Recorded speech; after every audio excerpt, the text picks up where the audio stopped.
তাআলার কাছে সবচেয়ে প্রিয় আমল কোনটি? আইয়ুল আমালি আহাব্বু ইলাল্লাহ, আইয়ুল আমালি আহাব্বু ইলাল্লাহ। আল্লাহ পাক রব্বুল আলামিনের কাছে সবচেয়ে প্রিয় আমল কোনটি?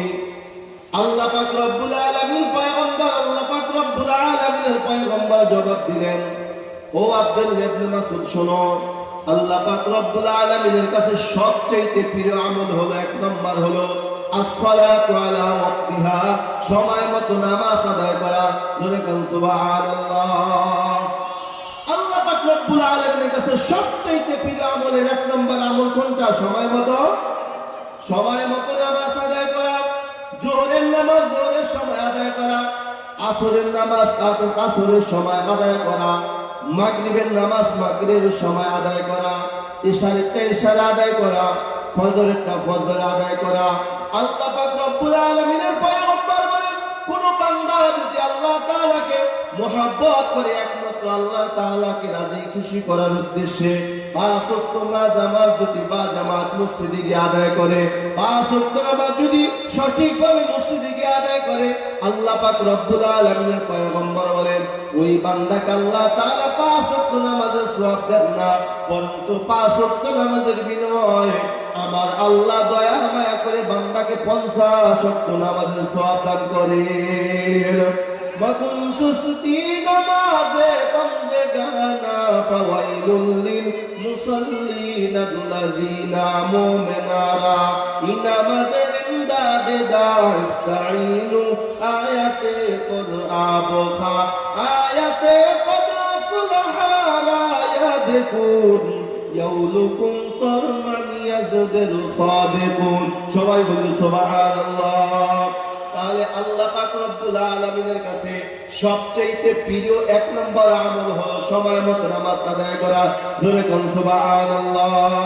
এ আমার বাবা, আমাদের দেশের ভিতরে মানুষ এমন দুনিয়ার লোভে পড়ে গেছে, দুনিয়ার পাগল হয়ে গেছে, নামাজের সময় দিতে চায় না, মসজিদে সময় দিতে চায় না, বরং মসজিদে ঢোকার যে দোয়া আছে, আল্লাহর হাবিব বলেন মসজিদে ঢোকার দোয়া কি? বিসমিল্লাহি ওয়াস সালাতু ওয়াস সালামু আলা রাসূলিল্লাহ, আল্লাহুম্মা গফিরলি যুনুবি ওয়াফতাহ লি আবওয়াব রাহমাতিক। ইমামে বুখারী শরীফের মধ্যে বলেন, আল্লাহুম্মা গফিরলি যুনুবি ওয়াফতাহ লি আবওয়াব রাহমাতিক। অন্য রায়াতের ভিতরে আছে আল্লাহুম্মা ইফতাহ লি আবওয়াব রাহমাতিক। ও আল্লাহ, আপনি আমার জীবনের গুনাহগুলো ক্ষমা করে দেন এবং রহমতের দরজা আমার জন্য খুলে দেন। জোরে কোন সুবহানাল্লাহ। আজকে মানুষ নামাজে সময় দিতে চায় না, মসজিদে সময় দিতে চায় না। আল্লাহ পাক রব্বুল আলামিন বলেন, ও যুবক ভাইয়ের কপাল বড় ভালো, যে যুবক ভাই সময়টা বেশি নামাজের মধ্যে কাটায় দেয়, ওই যুবকের কপালটা বড় ভালো, যে যুবকটা বেশি নেক আমলের মধ্যে সময় দেয়, ওই মায়ের জীবন বড় ধন্য, যেই মার সময়টা বেশিরভাগ যায় নামাজে কাটে। জোরে কোন সুবহানাল্লাহ। হে আমার বাবা, নামাজের ভিতরে সময় কাটাইলে বরকত দান করেন কে? আর বলেন না কে? এজন্য নামাজের ভিতরে সময় বেশি লাগাও, মসজিদে সময় বেশি লাগাও। না না, বর্তমান যুবকরা ফেসবুকে বেশি সময় লাগায়। ঠিক না ভাই? ঠিক জোরে কর। ফেসবুকে সময় লাগায়, টিকটকে সময় লাগায়। মা যদি ডাক দেয় কাও সন্তান খাবার রেডি হয়ে গেছে, তাড়াতাড়ি খাবার খাইতে আসো, মা দাঁড়াও 2 মিনিট। কি কথা ঠিক নেই? 2 মিনিট বলতে গিয়া 20 মিনিট শেষ হয়ে যায়, খবর নাই। ঠিক না ভাই? ঠিক জোরে কর। মা ডাক দেখে আবার কি তরকারি গরম করবো নাকি, তাড়াতাড়ি মা আপনার আর 2 মিনিট। ঠিক না ভাই? ঠিক জোরে কর। ওর 2 মিনিট 20 মিনিট শেষ হয় না, ও 3 মিনিট আধা ঘন্টা শেষ হয় না।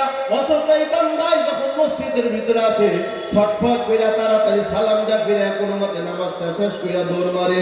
আল্লাহ পাক রব্বুল আলামিন বলেন, না না বান্দা, মসজিদের ভিতরে সময় দাও, নেক আমলের সময় দাও, নামাজের ভিতরে সময় দাও, তোমার জিন্দেগিটা রহমত আর বরকতে ভরে দিবেন কে? তাহলে আল্লাহ পাক রব্বুল আলামিনের কাছে সবচেয়ে প্রিয় আমল এক নম্বরে কোনটা? সময় মতো নামাজ আদায় করা। কিয়ামতের ময়দানে যে মানুষগুলো জান্নাতে যাবে, জান্নাতি মানুষ জাহান্নামী মানুষের সাথে কথা বলবে। সুবহানাল্লাহ। জান্নাতি মানুষ জাহান্নামী মানুষকে জিজ্ঞাসা করবে, মা এ জাহান্নামীরা, তুমি আমি তো একসাথে কামরাঙ্গীর জলপূর্ব রসুলপুর একই দোকানে সদাই আমরা করেছি, একই অফিস আদালতে গিয়েছিলাম, একই দোকানের খাবার আমরা খেয়েছি, একই দোকানে আড্ডা মেরেছি, একই দোকানে বসে আড্ডা করেছি, একই দোকানে বসে আমরা চা পান করেছি। তাহলে তুমি কেন জাহান্নামী? তাহলে আমরা কেন জান্নাতি? যেই জাহান্নামী মানুষগুলো সাকার নামক জাহান্নামে যাবে, তারা সর্বপ্রথম যেই দোষটা বর্ণনা করবে, আল্লাহ পাক রব্বুল আলামিনের কোরআন বলে, ওই জাহান্নামী মানুষগুলো বলবে, আরে জান্নাতি ভাই, দুনিয়াতে একই বাজার করেছি, একই সাথে অফিস আদালত করেছি, একই দোকানের মালপত্র কিনেছি, একই দোকানে বসে আড্ডা দিয়েছি, কিন্তু আল্লাহর কোরআন বলে, ক্বালু লাম নাকু মিনাল মুসাল্লিন, দুনিয়াতে তোমরা মুসল্লি ছিলা, আমরা দুনিয়াতে মুসল্লি ছিলাম না। ঠিক না ভাই? ঠিক জোরে কর। তাহলে এখান থেকে মুহতারাম হাজিরিন বুঝতে পারলাম আল্লাহ পাক রব্বুল আলামিন বলেন, জাহান্নামে যাওয়ার যতগুলো কারণ আছে, তার ভিতরে এক নম্বর কারণ হলো নামাজ না পড়া। ঠিক কি না জোরে কর? নামাজ না পড়া জাহান্নামে যাওয়ার কত নম্বর কারণ? সবাই বলে না কেন কত নম্বর কারণ? এক নম্বর কারণ। আব্দুল্লাহ ইবনে মাসউদ রাদিয়াল্লাহু তাআলা আনহুকে পয়গম্বর বলেন, এক নম্বর আল্লাহ তাআলার কাছে প্রিয় সবচেয়ে আমল হলো as-সালাতু আলা ওয়াক্তিহা, সময় মতো নামাজ আদায় করা। দুই নম্বর বিররুল ওয়ালিদাইন, পিতা মাতার খিদমত করা। জোরে বলুন সুবহানাল্লাহ। আমাদের সমাজে যুবক ভাইরা পিতা মাতার খিদমত করে? কথা বলেন না কেন করে? না না, বরং নেশার কারণে, নেশার টাকার জন্য সন্তানটা মাদক সেবী, গাঞ্জা সেবী, এই গাঞ্জার টাকা কেনার জন্য, মদের টাকা কেনার জন্য মায়ের গায়ে আঘাত করে, বাবার গায়ে আঘাত করে। এই সোনার বাংলার তাজা ঘটনা, এই গাঁজার জন্য, মদের টাকার জন্য মা বাবাকে হত্যা করেছে। কথা ঠিক কিনা জোরে বল। এই জন্য আব্দুল্লাহ ইবনে মাসউদ আল্লাহ বলে, ও আব্দুল্লাহ ইবনে মাসউদ, আল্লাহ পাক রব্বুল আলামিনের কাছে যত প্রিয় আমল আছে, সবচেয়ে প্রিয় আমল হলো আল্লাহ পাক রব্বুল আলামিনের রাসূল বলেন বিররুল ওয়ালিদাইন, পিতা মাতার খিদমত করা। জোরে বলেন সুবহানাল্লাহ। পয়গম্বর 3 নম্বরে বলেন আল জিহাদু ফি সাবিলিল্লাহ, 3 নম্বর হলো আল্লাহর রাস্তায় জিহাদ করা। জোরে বলেন সুবহানাল্লাহ। তাহলে তিনটা কাজ আল্লাহ তাআলার কাছে সবচেয়ে বেশি প্রিয়। এক নম্বর as-সালাতু আলা ওয়াক্তিহা, সময় মতো নামাজ আদায় করা। দুই নম্বরে বিররুল ওয়ালিদাইন, পিতা মাতার খিদমত করা।